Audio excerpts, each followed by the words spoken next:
mata at tenga. Opo. Ngayon ay ang aralin natin ay tungkol sa mga hayop. Alam niyo ba kung ano ang mga hayop? Di po. Tara, tuklasin natin. Makinig at hulaan niyo ang tunog na maririnig.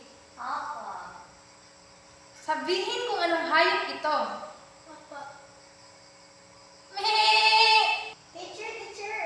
Sige, ano? Kalabaw po. Mali! Teacher. O sige, ikaw, ano? Kambing. Tama! Ito ay kambing. May iba't ibang uri ng hayop.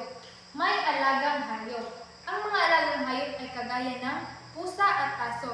At may hayop din sa bukid kagaya ng mga manok at mga baka.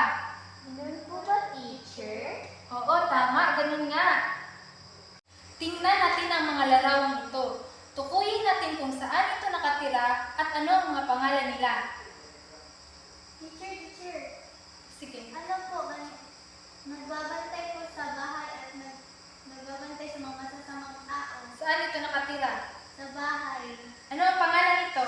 Aso. Tama! Ikaw naman. Ito. Teacher. Nasa bahay po ito at kinakain po nito ang mga mababait. Ang pangalan niyan ay pusa. Tama! Ang galing niyo naman!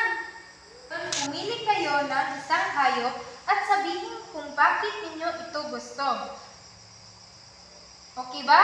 Okay po. Sige. Ikaw. Ano po, yung ibon.